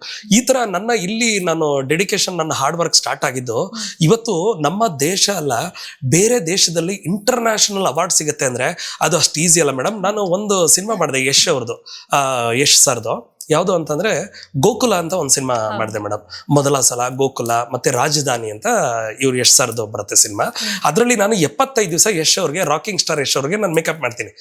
ಯಾಕೆಂದ್ರೆ ಸಿದ್ದೇಶಣ್ಣ ಅಂತ ನಮ್ಮ ಗುರುಗಳು, ಅವರು ಮೇಕಪ್ ಚೀಫ್ ಆಗಿರ್ತಾರೆ. ಅವ್ರ ಹತ್ರ ನಾನು ಹೇಳ್ತೀನಿ, ಅಣ್ಣ ನನಗೆ ಕೆಲಸ ಬೇಕು ಅಂತ ಕೇಳ್ತೀನಿ. ಅವರು ಬಾಚಿನ ಮಾಡು ಅಂತ ಹೇಳ್ತಾರೆ. ಯಶ್ ಅವರು ಅವತ್ತು ಪರ್ಸನಲ್ ಮೇಕಪ್ ಮ್ಯಾನ್ ಇಟ್ಕೊಂಡಿರ್ಲಿಲ್ಲ ಮೇಡಮ್. ಅವಾಗ ಆತರ ಪರ್ಸನಲ್ ಇಟ್ಕೊಳ್ಳೋಕ್ಕೂ ಶಕ್ತಿ ಇರ್ಲಿಲ್ಲ. ಒಬ್ರು ಅಸಿಸ್ಟೆಂಟ್ ಇಟ್ಕೊಂಡಿದ್ರು, ಒಬ್ರು ಡ್ರೈವರ್ ಇಟ್ಕೊಂಡಿದ್ರು ಅಷ್ಟೇನೆ. ನನಗೆ ಚಿನ್ನ ಅಂತ ಕರೆಯೋರು ಯಾವಾಗ್ಲೂ. ನಾವು ಒಂದ್ ಕಡೆ ಕುತ್ಕೋತಾ ಇದ್ವಿ. ಅವಾಗ ಬಂದ್ಬಿಟ್ಟು ಅದರಲ್ಲಿ ವಿಜಯ್ ರಾಘವೇಂದ್ರ ಅವರು ಹೀರೋ, ಅವರು ರಾಜ್ಕುಮಾರ್ ಅವ್ರ ಫ್ಯಾಮಿಲಿಯಿಂದ ಬಂದಿರೋರು. ಅವ್ರಿಗೆ ಸ್ವಲ್ಪ ಜಾಸ್ತಿ ರೆಸ್ಪೆಕ್ಟ್ ಇತ್ತು. ಇವರೆಲ್ಲ ಹೊಸ ಕಲಾವಿದ್ರಲ್ವಾ, ಒಂಚೂರು ಅಷ್ಟಕ್ಕಷ್ಟೇ ಇತ್ತು. ಯಾರಾದ್ರೂ ಇಂಟರ್ವ್ಯೂ ಬಂದ್ರೆ ಟಕ್ ಅಂತ ಮೈಕ್ ತಗೊಂಡು ವಿಜಯ್ ರಾಘವೇಂದ್ರ ಸರ್ ಇಲ್ಲ ಪ್ರಕಾಶ್ ಡೈರೆಕ್ಟರ್ ಡೆವಿಲ್ ಮಾಡಿದ್ರಲ್ಲ, ಆ ಡೈರೆಕ್ಟರ್ ಹತ್ರ ಒಂದು ಇಂಟರ್ವ್ಯೂಗೆ ಅಂತ ಹೋಗೋರು. ಯಶ್ ಅವ್ರನ್ನ ಸ್ವಲ್ಪ ಒಂಚೂರು ಇದ್ ಮಾಡ್ತಿದ್ರು. ಅವಾಗ ನನ್ಗೆ ಈ ಕಡೆಗೆ ಬಂದ್ಬಿಟ್ಟು ಒಂದು ಮಾತು ಹೇಳ್ತಿದ್ರು, ಹೆಗ್ಲ ಮೇಲೆ ಕೈ ಹಾಕೊಂಡು, ಚಿನ್ನ ಇವತ್ತಿಲ್ಲ ನಾಳೆ, ಇವತ್ತೇನು ನನ್ನ ಇಂಟರ್ವ್ಯೂ ಮಾಡಕ್ ಬಂದು ಆ ಕಡೆಗೆ ಹೋಗ್ತಾರೆ, ಇವರೆಲ್ಲ ತಿರುಗಿ ನೋಡೋ ತರ ಇವತ್ತಿಲ್ಲ ನಾಳೆ ಬೇರೆ ರೇಂಜಿಗೆ ನಾನು ನಮ್ಮ ಕನ್ನಡ ಇಂಡಸ್ಟ್ರಿನ ತಗೊಂಡೋಗ್ಲಿಲ್ಲ ಅಂದ್ರೆ ಕೇಳು, ಅವರೇ ಬಂದು ನನ್ನನ್ನು ಇಂಟರ್ವ್ಯೂ ಮಾಡ್ಬೇಕಾ, ಆ ತರ ಮಾಡ್ತೀನಿ ಅಂತ ಒಂದು ಸ್ಪಾರ್ಕ್ ಹೇಳಿದ್ರು. ಸೊ ನಾನು ಓ ಮೈ ಗಾಡ್, ಅಣ್ಣ ಸಖತ್ತಾಗಿ ಇದ್ ಮಾಡ್ತಿದ್ರಲ್ಲ. ಅವ್ರಿಗೆ ಆ ಸ್ಪಿರಿಟ್ ಅಲ್ಲೇ ಇತ್ತು ಮೇಡಮ್, ಬೇರೆ ಲೆವೆಲ್ ಸ್ಪಿರಿಟ್ ಇತ್ತು. ಸೊ ಆಮೇಲೆ ನಾನೇನು ಯೋಚನೆ ಮಾಡಿದೆ ಅಂದ್ರೆ, ಶಿವಣ್ಣ ಅವ್ರ ಮೇಕಪ್ ಮ್ಯಾನ್ ನಾಣಿ ಅಂತ ಇದ್ರು, ಅವರು ನಾಣಿ ಸರ್ ಅಂತ, ಅವರೆಲ್ಲ ಹೇಳೋರು, ಯೋಗೇಶ್ ಯಾಕ್ರಿ ಈ ಕೆಲ್ಸಕ್ಕೆ ಬಂದ್ರಿ, ಈ ಕೆಲಸದಲ್ಲಿ ಏನ್ ಗೊತ್ತಾರೆ, ರಾಜ್ಕುಮಾರ್ ಅವ್ರ ಮೇಕಪ್ ಮ್ಯಾನ್ ಅಂತ ಕರ್ನಾಟಕ ಗೊತ್ತಿಲ್ಲ ರೀ, ಚಿರಂಜೀವಿ ಮೇಕಪ್ ಮ್ಯಾನ್ ಯಾರು ಅಂತ ಗೊತ್ತಿಲ್ಲ, ರಜನಿಕಾಂತ್ ಮೇಕಪ್ ಮ್ಯಾನ್ ಯಾರು ಅಂತ ಗೊತ್ತಿಲ್ಲ, ಸಲ್ಮಾನ್ ಖಾನ್ ಮೇಕಪ್ ಮ್ಯಾನ್ ಯಾರು ಅಂತ ಗೊತ್ತಿಲ್ಲ ರೀ. ಇದೊಂದು ದುರಂತ. ನಾವು ಎಷ್ಟು ವರ್ಷ ಕೆಲಸ ಮಾಡ್ಲಿ, ಒಬ್ರು ಸ್ಟಾರು ಎಲ್ಲೋದ್ರು ನೀವು ನಮ್ಮ ಮೇಕಪ್ ಮ್ಯಾನು ನನಗೋಸ್ಕರ ಇಷ್ಟು ಜೀವನೇ ನಮಗೋಸ್ಕರ ದಣಿಸಿದಾನೆ ಅಂತ ಎಲ್ಲೂ ಹೆಮ್ಮೆಯಿಂದ ಹೇಳ್ಕೊಳ್ಳಲ್ಲ ರೀ, ಕೆಲಸ ಮಾಡಿಸ್ಕೋತಾರೆ. ಅದಕ್ಕೂ ಒಂದು ಲೈನ್ ಹೇಳಿದ್ರು ನಮ್ಮ ಹಿರಿಕರು, ಬಣ್ಣ ಹಾಕೋರ್ನ ನಂಬಿದ್ರು ಬಣ್ಣ ಹಾಕಿಸ್ಕೊಳ್ಳೋರ್ನ ನಂಬಬಾರ್ದು ಅಂತ ನಮ್ಮ ಹಿರಿಕರು ಸೀನಿಯರ್ಸ್ ಮೇಕಪ್ ಆರ್ಟಿಸ್ಟ್ಗಳು ಹೇಳಿದ್ರು. ನನಗೆ ಓ ಮೈ ಗಾಡ್ ಹೌದಲ್ವಾ, ಇವ್ರಿಗೆ ಎಷ್ಟು ವರ್ಷ ಅನುಭವ ಅಂತಂದ್ರೆ 30 ವರ್ಷ 40 ವರ್ಷ. ರಾಮಕೃಷ್ಣ, ಕೇಶವಣ್ಣ, ದೊಡ್ಡ ದೊಡ್ಡ ಗುರುಗಳು, ಹಳೆ ಕಲಾವಿದರುಗಳಿದ್ದಾರೆ. ಇವರೆಲ್ಲ ಹೌದು ರಾಜ್ಕುಮಾರ್ ಜೊತೆ ಮಾಡ್ತಿದ್ದಾರೆ, ವಿಷ್ಣುವರ್ಧನ್ ಜೊತೆ ಮಾಡ್ತಿದ್ದಾರೆ. ಬಟ್ ಯಾರು ಮೇಕಪ್ ಮ್ಯಾನ್ ಅಂತ ಕರ್ನಾಟಕಕ್ಕೆ ಒಬ್ರಿಗೂ ಪಬ್ಲಿಕ್ ಗೊತ್ತಾಗ್ತಾ ಇಲ್ಲ.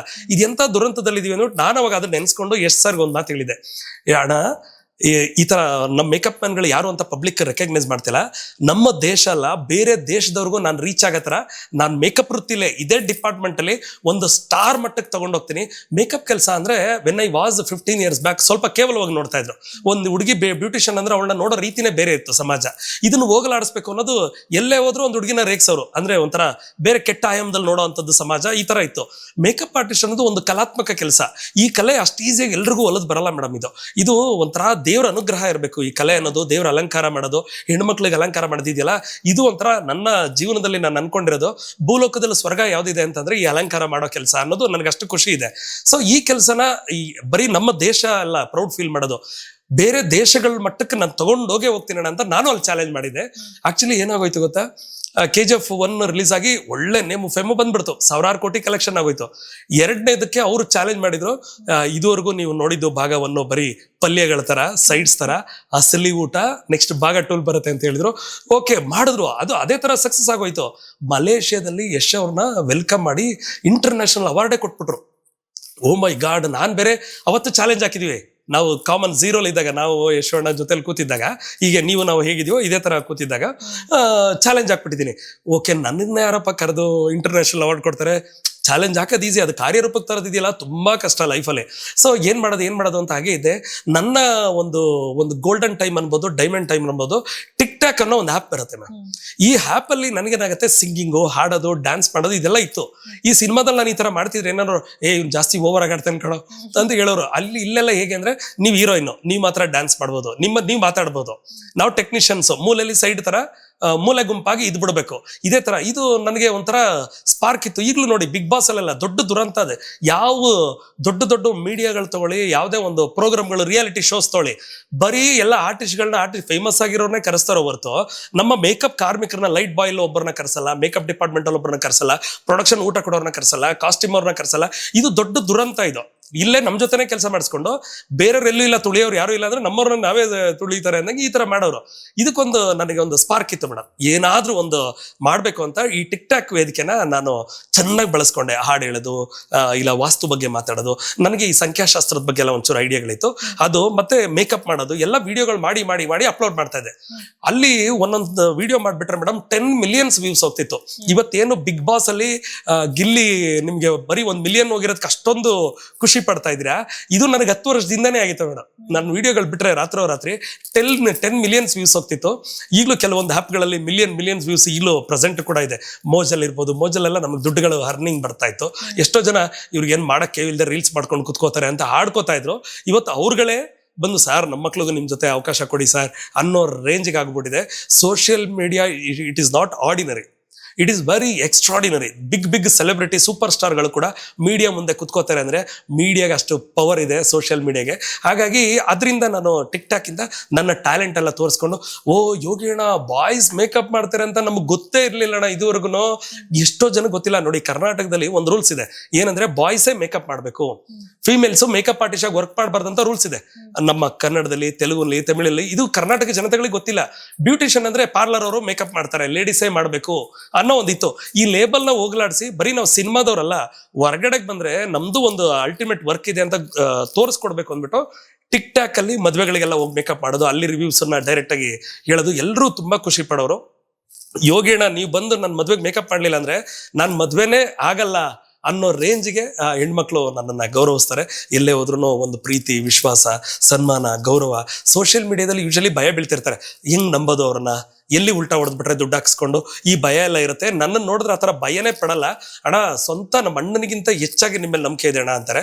ಬರೀ ನಮ್ಮ ದೇಶ ಅಲ್ಲ, ಬೇರೆ ದೇಶ, ಅಮೆರಿಕ, ಸೌದಿ ಅರೇಬಿಯಾ, ಅಲ್ಲಿಂದ ಎಲ್ಲ ನನಗೆ ಕಾಲ್ ಮಾಡಿ ಅಡ್ವಾನ್ಸ್ ಆಗ್ತಾರೆ. ಅಣ್ಣ ನಾನು ನೆಕ್ಸ್ಟ್ ಇನ್ನ 2 months ಅಲ್ಲಿ ಇಂಡಿಯಾಗೆ ಬರ್ತಾ ಇದ್ದೀನಿ, ಈ ಡೇಟನ್ನ ಬ್ಲಾಕ್ ಮಾಡ್ಕೊಳ್ಳಿ ಅಂತ. ನಾನು ಹೇಳ್ತೀನಿ, ಇಂಡಿಯಾಗೆ ಬಂದ್ಮೇಲೆ ನನ್ನ ಆಫೀಸಿಗೆ ವಿಸಿಟ್ ಮಾಡಿ ಒಂದ್ಸಲ ನೋಡಿದ್ಮೇಲೆ, ಇಲ್ಲ ಅಣ್ಣ ನಿಮ್ಮ ಬಗ್ಗೆ ಗೊತ್ತು, ಆ ಡೇಟನ್ನು ಬ್ಲಾಕ್ ಮಾಡ್ಕೊಳ್ಳಿ ನೀವು ಅನ್ನೋ ರೇಂಜ್ಗೆ ನನ್ನನ್ನು ಪ್ರೀತಿಸ್ತಾರೆ.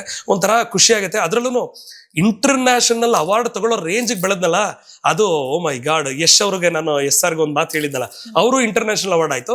ಈ ಸೋಷಿಯಲ್ ಮೀಡಿಯಾದಲ್ಲಿ ಸೋಷಿಯಲ್ ಸರ್ವಿಸ್ ಮಾಡ್ತಿದ್ದೆ ನಾನು. ಏನಂತಂದ್ರೆ ನಾನ್ ಬಂದಿರೋ ದುಡ್ಡಲ್ಲಿ ಎಲ್ಲೋ ಬಡವ್ರ ಬಗ್ರಿಗೆ ಕೊಡೋದು, ಈ ತರದನ್ನೇ ಮಾಡ್ತಿದ್ದೆ. ಇದನ್ನೆಲ್ಲ ಒಂದು ಸುವರ್ಣ ಐಕಾನ್ ನೀವೇನು ಓದಿದ್ರೋ ಆ ಕಂಪ್ನಿಯವರು ನನ್ನ ಪ್ರೊಫೈಲ್ನ ಕಮ್ಮಿ ಅಂದ್ರೂ 7-8 ವರ್ಷ ರಿಸರ್ಚ್ ಮಾಡಿದ್ದಾರೆ. ಮಾಡಿ ಇವರು ತೋರಿಕೆಗೋಸ್ಕರ ಅಲ್ಲ ಯೋಗೇಶ್, ಇವರಲ್ಲಿ ರಿಯಲ್ ಟ್ಯಾಲೆಂಟ್ ಇದೆ ಅಂತ ಹೇಳಿ ನನ್ನನ್ನು ಗುರುತಿಸಿ, ಯೋಗೇಶ್ ಅವರೇ ನಿಮ್ಗೊಂದು ಗುಡ್ ನ್ಯೂಸ್ ಅಂತ ಒಂದ್ ದಿವಸ ಕಾಲ್ ಬರುತ್ತೆ, ಹೇಳಿ ಸರ್ ಏನು ಅಂತ ಹೇಳ್ತೀನಿ. ಅವರು ನಿಮಗೆ ಇಂಟರ್ನ್ಯಾಷನಲ್ ಅವಾರ್ಡ್ ಆಗ್ತಿದೆ, ಬೆಸ್ಟ್ ಮೇಕಪ್ ಆರ್ಟಿಸ್ಟ್ ಇನ್ ಕರ್ನಾಟಕ ಅಂತ ಇಂಟರ್ನ್ಯಾಷನಲ್ ಅವಾರ್ಡ್ ಕೊಡ್ತಾ ಇದೀವಿ ಅಂತ ಹೇಳ್ತಾರೆ. ನನಗೆ ಸರ್ ಇದು ನಾನು ನನ್ನ ಮನೇಲಿ ಹೇಳ್ತೀನಿ ನಮ್ಮ ಅಮ್ಮನಿಗೆ, ಅಮ್ಮ ಒಂದ್ಸಲ ಗಿಂಟು ಇದು ನಿಜನಾ ಏನು ಅಂತ. ಆಮೇಲೆ ಹೌದು ಅಂತ, ಯಾಕೆಂದ್ರೆ ಎಷ್ಟೋ ಜನ ದೊಡ್ಡ ದೊಡ್ಡ ಸ್ಟಾರ್ಗಳಿಗೂ ಕೂಡ ಇಂಟರ್ನ್ಯಾಷನಲ್ ಅವಾರ್ಡ್ ಇವತ್ತಿಗೂ ಸಿಕ್ಕಿಲ್ಲ. ಆ ಥರದ್ದು ಸಿಗೋದು ಅಷ್ಟು ಈಸಿ ಅಲ್ಲ. ಏನೋ ಒಂಥರ ಖುಷಿ ಆಗುತ್ತೆ. ಮತ್ತೆ ದೇವ್ರ ಆಶೀರ್ವಾದ ಬೇಕು, ನಮ್ಮ ನಿರಂತರವಾದ ಕಠಿಣ ಶ್ರಮ ಇರಬೇಕು, ಅದೃಷ್ಟ ಒಂದು ಸ್ಪೈಸಿಯಾಗಿ ಸ್ವಲ್ಪ ಬೇಕಾಗತ್ತೆ. ಇವು ಮೂರು ಇದ್ದಾಗ ಖಂಡಿತ ಆಗುತ್ತೆ. ಅವಾರ್ಡ್ ತಗೊಂಡಾಗ ಮಲೇಷ್ಯಾದಲ್ಲಿ ಆಗಿದ್ದ ಖುಷಿ ಅಷ್ಟಿಷ್ಟಲ್ಲ ಮ್ಯಾಮ್. ಒಂಥರ ನನ್ಗೇನ್ ಅನ್ಸುತ್ತೆ, ನಮ್ ಜನ್ಮನೇ ಸಾರ್ಥಕ ಆದಷ್ಟು ಖುಷಿ ಆಗತ್ತೆ ಮ್ಯಾಮ್. ಸರ್, ನಾವು ಯೋಗೇಶ್ ಈವೆಂಟ್ಸ್ ಬಗ್ಗೆ ಕೇಳ್ಪಟ್ವಿ. ಅದರಲ್ಲಿ ಆಲ್ ಓವರ್ ಕರ್ನಾಟಕದಲ್ಲಿ ಎಲ್ಲ ಸರ್ವಿಸ್ ಅವೈಲೇಬಲ್ ಇದೆ ಅಂತ ಹೇಳಿ. ಸೊ ಅದ್ರ ಬಗ್ಗೆ ಹೇಳಿ ಸರ್ ನಮ್ಮ ಆಡಿಯನ್ಸ್ಗೆ. ಮೇಡಮ್ ಆಕ್ಚುಲಿ ನಮ್ಮಲ್ಲಿ ಕತ್ರಗುಪ್ಪೆಲಿ ಅಂದ್ರೆ ಎಲ್ಲರೂ ಯೂಶಲಿ ಮನೆ ಒಳಗಡೆ ಒಂದು ವಾಸ್ತು ನೋಡ್ತಾರೆ, ಕುಬೇರನ್ ಮೂಲೆ, ಅಗ್ನಿ ಮೂಲೆ ಅಂತ ನೋಡ್ತಾರೆ. ನಾನು ರಿಸರ್ಚ್ ಮಾಡಿದೆ ಹಳೇದನ್ನ, ಸಕ್ಸಸ್ ಪೀಪಲ್ ಸ್ವಲ್ಪ ರಿಸರ್ಚ್ ಮಾಡಿದಾಗ ನನಗೆ ಗೊತ್ತಾಗಿದೆ ಏನಂದ್ರೆ, ದೇವೇಗೌಡರಿಂದ ಹಿಡಿದು ಉಪೇಂದ್ರ ಅವರಿಂದ ಹಿಡಿದು ಇವರೆಲ್ಲ 0 to ಹೀರೋ ಎಲ್ಲಿ ನೆಲೆಸಿದ್ರು, ಎಲ್ಲಿ ಗ್ರೋತ್ ಆಯ್ತು ಅಂತ ನೋಡಿದಾಗ ಬೆಂಗಳೂರು ವಾಸ್ತುನೇ ತಗೊಂಡ್ಬಿಟ್ಟೆ ಮೇಡಮ್. ಕುಬೇರನ್ ಮೂಲೆ ಕತ್ರಗುಪ್ಪೆ ಅಂತ ಗೊತ್ತಾಯ್ತು, ಯಾರೋ ಒಬ್ರು ಹೇಳಿದ್ರು. ಸೊ ಯಾಕೆ ನಾನು ಅಲ್ಲಿ ಹೋಗ್ಬಾರ್ದು, ಹಾಡ್ತಾ ಹಾಡ್ತಾ ರಾಗ, ನೆಳ್ತಾ ರೋಗ, ಯಾಕೆ ಆಗ್ಬಾರ್ದು ಅಂದ್ಬಿಟ್ಟು ಸೊ ನಾನು ಅಲ್ಲಿಗೆ ಹೋಗ್ತೀನಿ. ಅಲ್ಲಿ ಹೋದ್ಮೇಲೆ ಒಂದು ಶೋರೂಮ್ ಓಪನ್ ಮಾಡೋಣ ಅಂತ ಓಪನ್ ಮಾಡ್ತೀನಿ. ಬಟ್ಟೆ ಶೋರೂಮ್, ಸ್ಯಾರೀಸ್. ಅಂದ್ರೆ ನಮ್ಮ ಹತ್ರ ಕೇವಲ 300 ರೂಪಾಯಿ ಸ್ಯಾರೀಸ್ ಇಂದ ಹಿಡಿದು 30,000 ವರೆಗೂ variety saris, pure Kanchi saris wholesale price ಅಲ್ಲಿ ಕೊಡ್ತೀವಿ. ಅಂದ್ರೆ ಇಡೀ ಬೆಂಗಳೂರಲ್ಲೇ ಒಂದು ಚಾಲೆಂಜ್ ಪ್ರೈಸ್ ಮಾಡ್ಕೊಡ್ತೀವಿ. ಅದಲ್ಲದೆ ಲೆಹೆಂಗಾಗಳು, ಮದ್ವೆ ಹುಡುಗ ಹುಡುಗಿ ಇಬ್ರಿಗೂ ಬೇಕು ಅಂದ್ರೆ ಲೆಹೆಂಗಾಗಳು, ಮತ್ತೆ ಪ್ರೀ ವೆಡ್ಡಿಂಗ್ ಶೂಟ್ಗೆ ಹೋಗುವಾಗ ಒಂದು ಗೌನ್ಗಳು, ಈ ತರದೆಲ್ಲ ನಮ್ಮ ಹತ್ರ ಸಿಗುತ್ತೆ. ನಮ್ಮಲ್ಲೇ ಬ್ಲೌಸ್ ಸ್ಟಿಚಿಂಗ್ ಕೂಡ ಇಲ್ಲೇ ಸಿಗುತ್ತೆ. ಅದಲ್ಲದೆ ಫೋಟೋಗ್ರಾಫಿ ಬಂದಾಗ ಮೈನ್, ಈಗ ನೀವಿರೋ ಫೇಸ್ಗೆ ಆ ಆಂಗಲ್ ಅಲ್ಲಿ ಫೋಟೋಸ್ ತೆಗೆದ್ರೆ ಚೆನ್ನಾಗಿ ಕಾಣಿಸ್ತಾರೆ, ಅವ್ರ ಬ್ಯೂಟಿನ ಔಟ್ಪುಟ್ ಅನ್ನ ತೆಗೆಯುವಂಥದ್ದು. ಫೋಟೋಗ್ರಾಫಿನೂ ನನಗೆ ಅನುಭವ ಆಯ್ತು. ಈ ಕ್ಯಾಮ್ರಾ ನಂದೆ, ಈ ರೀಲ್ಸ್ ಎಲ್ಲ ಮಾಡುವಾಗ ಇಷ್ಟೆಲ್ಲ ಮಿಲಿಯನ್ಸ್ ಫಾಲೋವರ್ಸ್ ಇರೋದು, ನಾನೇ ವಿಡಿಯೋ ಎಡಿಟಿಂಗ್ ಮಾಡಿ, ನಾನೇ ಡಬ್ಬಿಂಗ್ ಮಾಡಿ, ನಾನೇ ಡೈರೆಕ್ಟ್ರು, ನಾನೇ ಕ್ಯಾಮ್ರಾಮ್ಯಾನು ಎಲ್ಲ ನಾನೇ ಮಾಡ್ಕೊಂಡು ಇದು ಅಭ್ಯಾಸ ಇತ್ತು ನನಗೆ. ಹಾಗಾಗಿ ಕ್ಯಾಮ್ರಾ ವರ್ಕು ಇತ್ತು. ಈಗ ಏನ್ ಮಾಡ್ತೀನಿ, ಒಂದು ಮದುವೆಗಳಿಗೆ ಹೋಗ್ಕೊಂಡ್ರೆ ನಮ್ಮಲ್ಲೇ ಸ್ಯಾರೀಸ್, ಒಂದು ಹುಡುಗಿ ಒಂದು ಮದುವೆ ಫಿಕ್ಸ್ ಆಯ್ತು ಅಂದ್ರೆ ಮೇಡಮ್ ನಮ್ಮ ಹತ್ರ ಸ್ಯಾರಿ ಸಿಗುತ್ತೆ, ಇಲ್ಲೇ ಸ್ಟಿಚಿಂಗ್ ಸಿಗುತ್ತೆ, ಇಲ್ಲೇ ಫೋಟೋಗ್ರಾಫಿ ಸಿಗುತ್ತೆ. ಆಮೇಲೆ ಇಲ್ಲಿಂದನೇ ವೆಲ್ಕಮ್ ಡ್ಯಾನ್ಸರು, ಆರ್ಕೆಸ್ಟ್ರಾ, DJ, ಅಂದ್ರೆ ಇದುವರೆಗೂ ಅವ್ರ ಕುಟುಂಬದಲ್ಲಿ ಯಾರು ಮಾಡಿರಲ್ಲ ಆ ರೀತಿ welcome dancer, gold spark, smoke effect, ಸ್ವರ್ಗ ತರ ಒಂದು ಸ್ಟೇಜ್ ಫೀಲು. ಆಮೇಲೆ ಸರಿಗಮ ಪದಲ್ಲಿ ಆಡೋರು, TV ಚಾನಲ್ ಆಡೋರು ಎಲ್ಲ ಸಿಂಗರ್ಸ್ ಎಲ್ಲ ಇದ್ದಾರೆ. ನಮ್ದೊಂದು ಟೀಮೇ ಇದೆ. ಎಲ್ಲರೂ ಹೋಗಿ ಸ್ವಂತ ನಮ್ಮ ಕುಟುಂಬದಲ್ಲಿ ಸ್ವಂತ ನಮ್ಮ ಅಕ್ಕ ತಂಗಿರದ ಮದುವೆ ಆದ್ರೆ ಎಷ್ಟು ಕೇರ್ ತಗೊಬೇಕು ಆ ತರ ಕೇರ್ ತಗೊಂಡು ಓವರ್ ಆಲ್ ಈವೆಂಟ್, ಅಡಿಗೆ ಊಟ ಬೇಕು ಅಂದ್ರೆ ಫುಲ್ ಈವೆಂಟ್, ಯೋಗೇಶ್ ಈವೆಂಟ್ಸ್ ಅಂತ ನೀವು ಹೊಡೆದ್ರೆ ಬಂದ್ಬಿಡತ್ತೆ. ಸೊ ಎಲ್ಲ ಪ್ರತಿಯೊಂದನ್ನು ಸರ್ವಿಸ್ ಅನ್ನು ಕೊಟ್ಟು ಕಸ್ಟಮರ್ಸೇ ನಮಗ್ ದೇವ್ರು ಅನ್ಕೊಂಡು ತುಂಬಾ ಬ್ಯೂಟಿಫುಲ್ ಆಗಿ ಸರ್ವಿಸ್ ಕೊಟ್ಟು ಬರ್ತೀನಿ. ಸರ್, ನೀವು ಸ್ವಂತ ಪ್ರಯತ್ನದಿಂದ ಮೇಕಪ್ ಕಲಿತಿದ್ದಾಗ ನಿಮ್ಮನ್ನ ತಿರಸ್ಕಾರ ಮಾಡಿದವರು ಅಥವಾ ಆ ಸಿಚುವೇಶನ್ ಎಲ್ಲ ಹೆಂಗಿತ್ತು ಸರ್? ತುಂಬಾ ಇತ್ತು ಮೇಡಮ್. ಹೇಗೆ ನೋಡ್ತಾ ಇದ್ರು ಅಂದ್ರೆ, ಯಾರಾದ್ರೂ ಒಬ್ಬ ಹಸುವಿನಿಂದ ಭಿಕ್ಷುಕ ಬಂದಾಗ ಮಾ ಊಟ ಕೊಡಿ ಅಮ್ಮ ಅಂತಂದಾಗ ಅವನ್ನ ಹೋಗು ಅಂತಾರಲ್ವಾ, ಆ ರೀತಿ ಎಲ್ಲ ತುಂಬಾ ಅವಮಾನಗಳನ್ನ ಸಹಿಸಿದ್ದೀನಿ. ಅದನ್ನ 1-2 ಅಂತ ಹೇಳ್ಬಾರ್ದು. ಇವತ್ತು ಒಂದು ದೊಡ್ಡ ಶಿಲೆಯಾಗಿ ನಿಂತಿದ್ದೀನಿ ಅಂದ್ರೆ ನಾನು ಯಾವ್ದೋ ಒಂದು ನೋವು ತಗೊಂಡು ಬಂದು ಇಲ್ಲಿ ನಾನು ಶಿಲೆಯಾಗಿ ನಿಂತಿಲ್ಲ. ಸಾವಿರಾರು ಪೆಟ್ಟುಗಳು ತಿಂದು ಒಂದು ಕಲ್ಲು ಹೇಗೆ ಶಿಲೆ ಆಗುತ್ತೋ ಅದೇ ರೀತಿ ನಾನು ಸಾವಿರಾರು ನೋವುಗಳನ್ನ, ಕಷ್ಟಗಳನ್ನ, ಅವಮಾನಗಳನ್ನ ಫೇಸ್ ಮಾಡಿನೇ ಇವತ್ತು ಈ ರೇಂಜ್ಗೆ ನಾನು ಗಟ್ಟಿಯಾಗಿ ನಿಂತಿದ್ದೀನಿ. ಸರ್, ನೀವು ಅಂದ್ರೆ ಇವಾಗ ಮೇಕಪ್ ಬಡ ಹೆಣ್ಣು ಮಕ್ಕಳಿಗೆಲ್ಲ ಉಚಿತವಾಗಿ ಮೇಕಪ್ ಹೇಳಿಕೊಟ್ಟು ಅವರಿಗೊಂದು ದಾರಿ ತೋರಿಸ್ಕೊಟ್ಟಿದ್ದೀರಾ. ಸೊ ಅದ್ರ ಬಗ್ಗೆ ಹೇಳಿ ಸರ್. ಖಂಡಿತ. ಯಾರಾದ್ರೂ ತುಂಬಾ ಕಡುಬಡವರು ಅಂದ್ರೆ ಝೀರೋಲ್ ಇದಾರೆ ಅಂತ ಅಂದ್ರೆ ನಾನು ಅವ್ರನ್ನ ತುಂಬಾ ಇಷ್ಟಪಡ್ತಿರ್ತೀನಿ. ಯಾಕೆ ಅಂತಂದ್ರೆ ಅವರು ಝೀರೋಲಿ ಕಷ್ಟ ಏನು ಅಂತ ಅವ್ರಿಗೆ ಗೊತ್ತಿರುತ್ತೆ.